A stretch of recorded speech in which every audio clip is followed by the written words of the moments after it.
Welcome to the Echo Essentials podcast. I'm Stu Campaigne. And I'm Scott Clark. Today we're talking about the media landscape.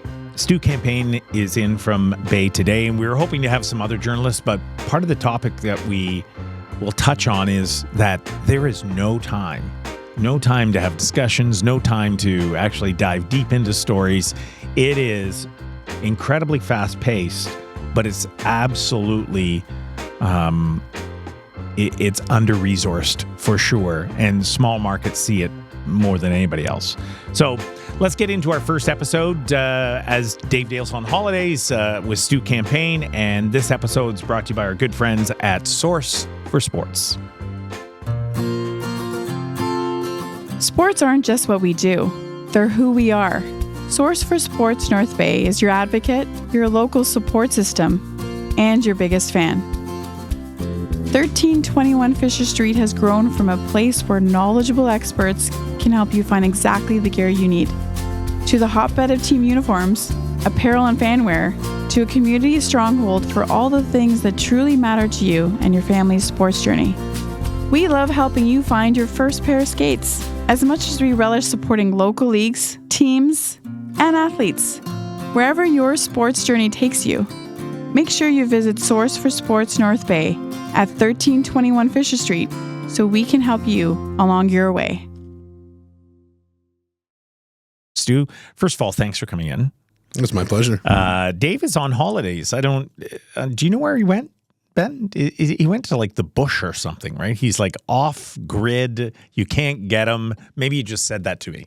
Yeah, I think he's doing some shooting or some journalism for one of the reserves out there. Is it? Okay, so he's deep in the bush somewhere, which I was this past weekend. I was actually up in Matheson and went and did a annual tradition. I did some ice cutting with the family up there, and they've just been doing it for decades after decades, right? Where they cut the ice into blocks, and then they take the blocks into an ice hut, and then it's basically your fridge for the entire summer. It's actually pretty cool. Sounds cool. It is. Literally. It is. It's I learned about ice. I didn't know much about ice, about, how ice is formed, like blue ice compared to white ice, and it has no air in it. The ice is formed under the water, and then when you take chips of it and stuff, you put it into your drink. It's beautiful. You don't even see it. It's and it lasts forever. Sounds like it needs video to accompany. Yeah, I think so.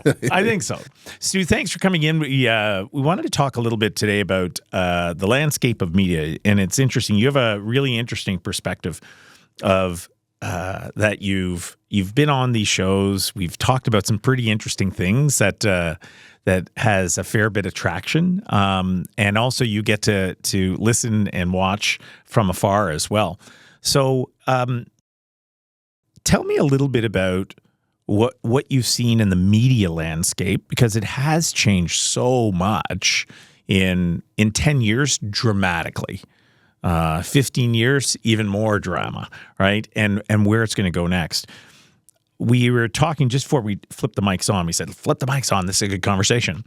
We were talking a little bit about how one of the biggest things that has changed is really an editor that really watches something that leaves the reporter's desk or the journalist's desk before it goes to public. And in many cases, that's gone. Is that the same for Bay today? Well, we have an editor, Jeff Turrell, who's been in the business, 50 years. So I would say no, but I will tell you how it's the same no matter the company. And I think the main reason these editing issues or, what become, HR issues more than anything is just the newsrooms have gone from, and I said this before on this program, where we used to have 10, we have 3. And that's no joke. And now it's 2. So as the size of the newsroom, the experience of the people in the newsroom erodes, the editing falls off naturally. And that's not to say the editors aren't doing their jobs necessarily, but in my opinion, and I do cover as the editor for Bay Today quite a bit when Jeff's off. So I've done this. I'm not just, these aren't just crazy theories I'm coming up with, but no, I think as the editor has to take on more of a role in the newsroom, as far as even writing. Writing up news releases is one, but definitely even following a story here or there, everything gets backed up. And the more things get backed up, the more things get missed.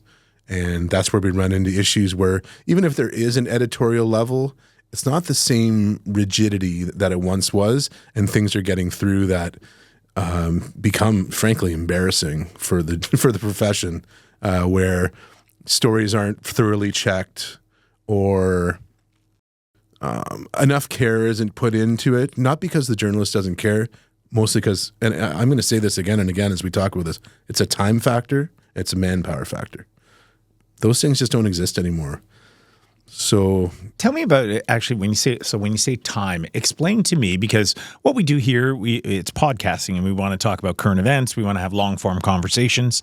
We want to bring in the people that are, following these stories, like yourself, and we've got into that, and also experts in the field, so we can have these long conversations. But what does a day look like in a journalist's life, like today, not 15 years ago, today? Like, is there, you have to get so many stories, you have to get, what happens in a day where you say there isn't enough time? Well, we're at a point where some, but not all, but some of our day is spent what I call filling the bucket. And that's kind of like the stuff that has to be done. News releases, we have to fulfill our obligations to advertisers. For sure. That's what pays the bill. You're familiar with this. It pays the freight. There are just certain things that you don't have an editorial choice on. Even if you don't think it's all that newsworthy, we have organizations in our community that all deserve coverage at some point or another. And to say no to one and yes to the other is hard to do. So then you end up doing all or none. Mm-hmm. And you really have to do all. So I think once you square away your obligations that way, it doesn't leave a lot of the day left to do things that, every journalist I would hope, would want to win a Pulitzer Prize and find the big investigation or, get deep into something. But it's just not a reality. Unless you have an understanding company or boss to spend, like for instance, I think I'm kind of known now for looking into the failed rehab center on Lakeshore Drive. So I was kind of the first one on that, but I'm not even kidding. I probably spent 100 hours on that of my own time. Outside of work hours. That's probably more. Yeah. It took me months to figure out what was going on. And it wasn't because I had a bunch of time at 3:00 on a Friday and I put in a couple hours here or there. Like it was, and I'm not looking to get paid for it or whatever. That's not the reason I'm saying that. But that's the reality, is to do that kind of work. You have to be pretty dedicated and willing to either have a really boring life and willing to do that work, or, you just have such sometimes those kinds of investigations is you just know there's something wrong there. And until you figure out what it is, you don't quit. I like to think I have that, and I can't speak for my colleagues, but I don't think all of them do. Maybe not anymore. Mm-hmm. And that's fine. There's lots of things in journal. Not all things we do in journalism is, let's uncover corruption or whatever. As important as that is. So I guess in a roundabout sort of way, we spend a lot of time doing things that we have to do. But if we didn't do those things, we wouldn't be able to do any of it. Is journalism only, finding that story that, uncovers something? That's what we see in the movies. Like all those journalists, what is it movie? It was incredible. I think it's based on a true story, Kill the Messenger. And it was tied to the whole gun trading and drug trading between the U.S. and South America, and they brought drugs back and created the crack epidemic in Los Angeles, and some young journalist discovered it, and it was eventually vilified for it. So you're asking me if that's what I think journalism is? I think that's a huge part of journalism, but so is writing a press release for a group for special needs kids to have a car wash. Mm-hmm. That's journalism too. Mm-hmm. one is obviously way sexier, as you like to say, than the other. Yeah. But I think you got to do some of that to do the rest. For sure. So I've found that balance in my career, and I have a really like Jeff at Bay today is he's quite an interesting guy to work for and with. Like he's become a friend and like a mentor, obviously. But I really only take I don't emulate Jeff. I just take what I think is important from him, and I think that's the best way to do it. Especially because I started kind of joined forces with him later in life. I wasn't like a 20-year-old fresh out of, I already had my own views on things, but I've taken from Jeff the things that fit with my worldview. And I think it's important to have that. But because I've done that too, he trusts me.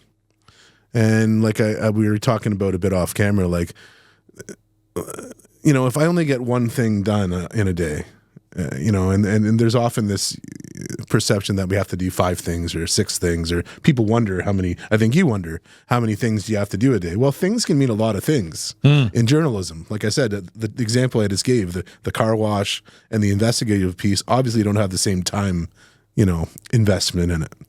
So if I tell Jeff, you know what, I got one thing done today, I don't even tell him. He just knows it.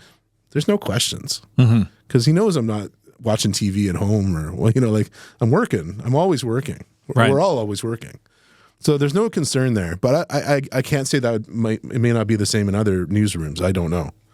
I don't work in other newsrooms. But I'm lucky to have that, I think, especially for the style of journalism I like to do. But, as soon as I'm done one of those investigations, I'm already thinking about the next one if I'm not already working on it. And they probably never end, too. They never do. And, right? it leads to mental health issues. I'm not kidding. Because that's all I think about. It's all like, I find myself drifting off while I'm driving or coaching football or, just for a split second. Oh, what about that?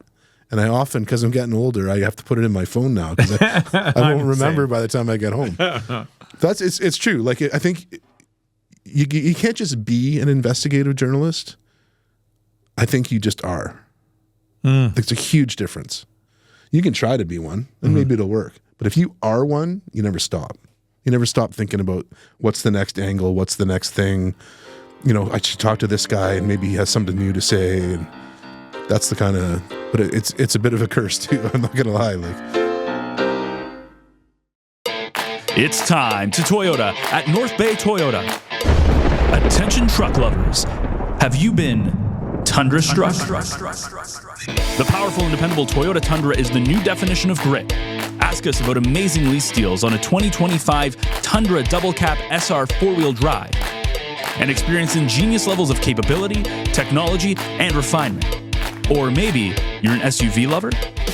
Take advantage of a limited shipment of 2025 RAV4s and discover the perfect blend of style, comfort, and efficiency in a compact SUV that ignites your desire to explore. Right now, get excellent lease deals on the Toyota RAV4 LE all-wheel drive and more. It's time to Toyota at North Bay Toyota, 640 McEwen, or online at northbaytoyota.com for details. I don't know if I thought maybe when I was younger I could maybe do it. And now that I see, because there is a price, like everything you talk about, all those different things that you talk about is true. There's a price for that. I don't know if I would be prepared to pay that price. I like to be liked. That's no secret. And sometimes when you get into those tough stories and things, you're not always liked. And you can be marginalized by people. There's a number of things that can happen, and there's a price with all of that. Yeah. And this is where I think of Dave Dale, because I think maybe some of the toughs, the thick skin, I guess I want to say, some of that I've gotten from him. I don't think I'm reviled to the same level that he is at times. And don't get me wrong, I think he did a lot of it to himself, but didn't care about the outcome. Yeah. Which I got to give, it's hard to write that column and call people by name. We don't do that anymore. That's a whole different style of journalism. Yeah. But it takes a big set to do that. Yeah. And still, and get away with it, really. So he told me, I'll talk about one thing, price paid. I remember him telling a story about his son like when in those formative years and things like that. And then when there is a reputation, or if you've maybe called out an organization and your son might be attached to it or your kids might be attached to it, and then there's a price to pay because now your kids are getting the effects of some of that as well. And I thought, oh, wow, of course it would be all sorts of trickle-down effect where the whole family gets involved, right? Well, yeah, I can relate. I'll say that. Really? Yeah. I had a couple where, and this is never a case if I was right or wrong, but my work, it speaks for itself. I'm not concerned about right or wrong. Yeah.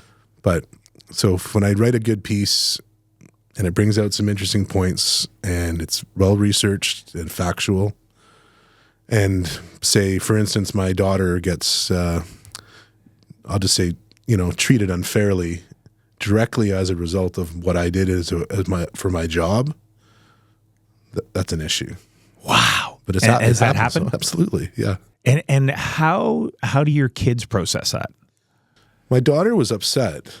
This is like a top student, very involved in the school. And then, of course, it was like COVID at the same time. Yeah. She's going through lots of changes, but it was really hard on her mentally because people that once trusted her and gave her all this love and affection at her school had turned on her. Wow. Completely turned on her because of a story I wrote. And there's no ifs, ands, or buts. That's why it was happening. Mm-hmm. And they wanted me, they tried to strong arm me through her to get me to change the story and things like that. But I just can't do that. And how was your daughter angry at you? She didn't understand why. Yeah. And so, she was probably 14 or 15 at that time. Oh man, those are tough times, man. So she's in high school, tough times. It was 5 years ago almost. So she's 18. Yeah, she's 13 or 14. Yeah. So, and the other, exacerbating fact with all this was that I was familiar with a lot of this administration at the school. And some were, I would say acquaintances, maybe not friends, but people I'd see in my neighborhood or at the arena or whatever, who now would no longer look me in the eye or, which is fine. Like that's the part that I guess maybe I would react the same way if that kind of thing happened. Mm-hmm. I went to the football field. So the following spring after this article, I went to the football field and it turned out that about half the kids on my team, actually it wasn't even my team that year. It was just my son. My son was on the team. I wasn't coaching. Half of them were from the school where this had happened. Several of them were the people involved in what I wrote about. So the kids that I wrote about were now on my son's team. Mm. So I wasn't very well liked by the parents around there, even though the issue isn't the person who reported on it, but rather the parents and the kids who did the nasty thing that they got in trouble for. Right. But they don't see it that way. I'm the issue. Right. Is that part of the deal with journalism? Like, it is, yeah. It's like you're the issue, but you were just reporting on it. It's for me, it's always, especially with school age and kids. Now, kids is a hard one. I'll give you that. Like, it's hard to report on kids and do it fairly and do it to protect their anonymity but kids get named all the time and then it's fair game. Mm-hmm. But I didn't name any kids in this article. And I didn't show any faces either. I had a video of what had happened. But what I get is, how dare you? How dare you include my son in this article without my permission? Mm-hmm. I don't know. I don't think that's fair, but maybe some people do. Obviously people do, because I get that's what you get. So how much more difficult is it today to actually do a level of journalism? I want to say, maybe I'm not choosing my words right, but that has a level of impact, that has a well-balanced approach where there's some investigative side, there's the happy, important things that we need to talk about in our community. So there's a genuine balance. How difficult is it today to actually do that type of journalism going forward? Well, I can't speak for everyone. I don't think that's right to do so. I find it challenging, but not impossible. we put in lots of hours. A lot of people do. I don't mind. Once it hits 40 hours on my timesheet, I don't stop there. Like, I keep going. I think you have to have a really good, and not to say the others don't. I'm not looking to besmirch any of them. We're obviously all different styles of journalists, but I think if you want to do important journalism as well as your daily kind of have-tos, I think it's just, you have to be driven. I don't think you can be complacent. I don't think you can take a day off. Like, I mean, you get your time off, but you can't just take a day and not get anything done. But if you want to compare it, like you said, 10, 15 years ago. So I started back in journalism 10 years ago, almost to the month. And I did different things then. I covered the battalion. I covered different things, but mostly just to get a sense of what I wanted to do, even though I always knew kind of what I wanted to do, which was investigative journalism. But like, unless you go write for a magazine where you get paid by the piece and maybe you get 2 or 3 months to work on it, and that's an option for everybody. For various reasons, I've stayed in North Bay. My kids are here. You know, my what is now an aging elderly family is here. So there are various reasons why I didn't go. The advent of Teams and the internet and all that makes it easier to work remotely, obviously, but you still have to go on location for some of these magazines. So maybe this is something I'll do, I guess, to cut that down to something smaller. When my kids are graduated and moved out of the house, whenever that is, maybe then I can go do stuff like that. You know, move, just kind of choose what I want to do. But until then, I'm doing this, and I'm happy to do it. Do I want to write press releases for car washes? No. I mean, I don't want to, but I do. Mm-hmm. I mean, there's nothing wrong with it. All right. But you bring a great point up, and I don't know if this is, I think every journalistic outlet is under the exact same pressure. So even if you go into Toronto, it's even huge newsrooms that, you know, were huge at one time aren't anymore. But even locally, I can say, like, how many staff are Bay today? 3? Well, with Jeff, there's 4. 4? Yeah. So how many are at the Nugget? 2, 3? 2. So the Nugget used to have, it wasn't that long ago, I was talking to Gord Young about this the other day, there were over 20 reporters. Wow. Probably in the last 30 years, I would say. Yeah. CTV has 1 reporter on site. And who knows how long that lasts. Like, yeah, they're constantly making it Sudbury-centric, and like over at Vista, there's Richard Coffin. Who else would be in there? Would it be another person? No, there's I can't remember his name. But there's 2. There are 2. There's 2. Okay, so there's 2 people, you know, and Cogeco has what, 3? Sure, if that, 2 and change.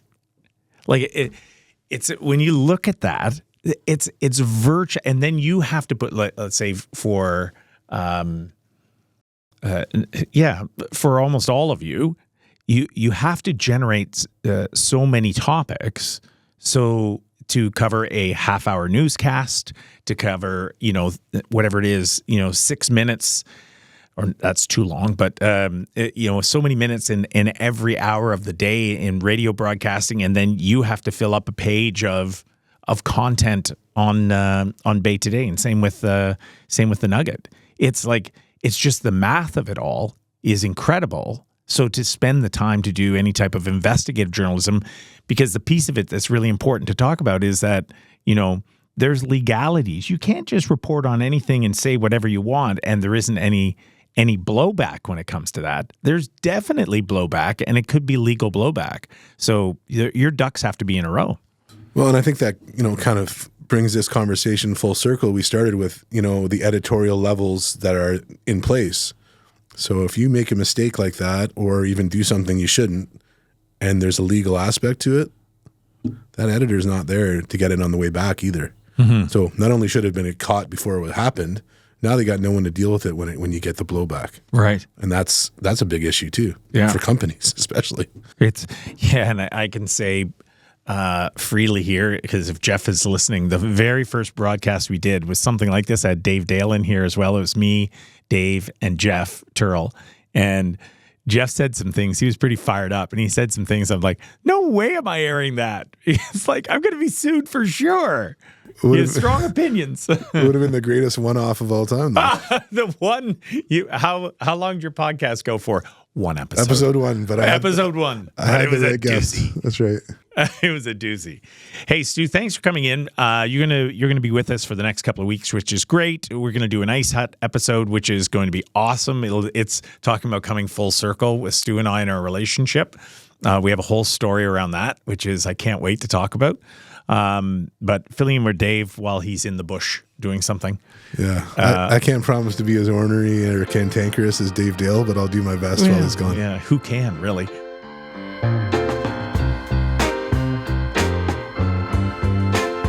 Thanks very much. I'm Scott Clark.